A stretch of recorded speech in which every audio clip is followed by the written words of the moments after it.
je suis M. Wansi, je suis software ingénieur et je voudrais bien poser la question à M. Jacques Mounjao. Comment est-ce qu'il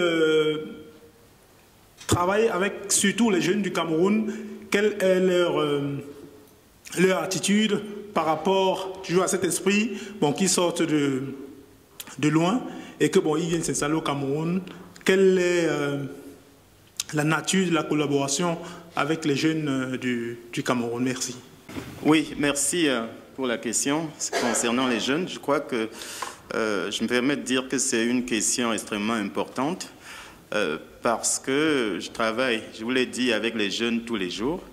Lorsque je suis arrivé, l'état d'esprit des jeunes m'a un peu désolé. Je vous le dis franchement et j'estime pour ma part, sans démagogie, qu'ils ont une part de responsabilité dans ce qui se passe. Les jeunes veulent le raccourci pour l'essentiel. Les jeunes veulent le raccourci, ils veulent s'enrichir très rapidement.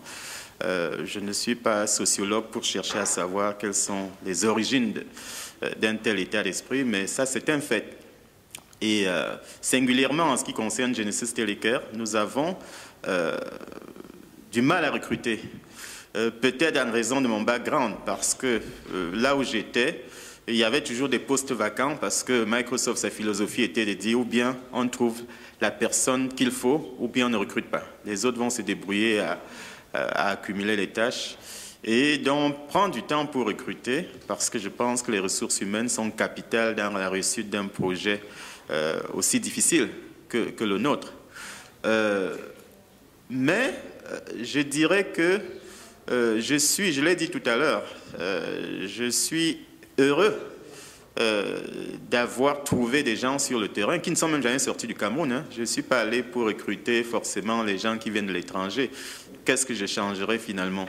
Des jeunes sont venus chez nous, ils ont été formés et c'est eux qui participent au lancement que vous voyez. Certains parmi vous en tout cas voient à la télé, c'est eux qui le font sans avoir besoin de mon implication très très directe. Donc c'est une question d'environnement. Lorsque vous vous efforcez de créer un environnement dans lequel un jeune pense qu'il peut s'épanouir et que l'argent n'est pas forcément un absolu, voilà, et qu'il y a d'autres formes d'épanouissement, il y a la participation à des projets d'envergure qui peuvent changer la vie des gens. Je vous assure, ceux qui vont voir le lancement de Puma, si ça se passe à la télévision, comme on a parfois la chance d'être couvert par les médias nationaux, dont la CRTV, vous verrez le bonheur, le mot n'est pas trop fort, de nos collaborateurs qu'on met en exergue, ils sont en train d'apprêter les patients, les médecins viennent se connecter. Un cardiologue comme le docteur Mutogo est très connu au Cameroun, simplement à cause de la télémédecine. Je dis, c'est un jeune homme qui n'a pas 30 ans, le docteur Mutogo. Il est venu comme un inconnu, mais il est aujourd'hui l'un des cardiologues les plus connus du Cameroun. Parce que, voilà, on le voit à la télévision, mais il ne vient pas à la télévision pour le plaisir de venir à la télévision. Il vient en raison de son talent. Donc, je ne sais pas si ma réponse vous satisfait.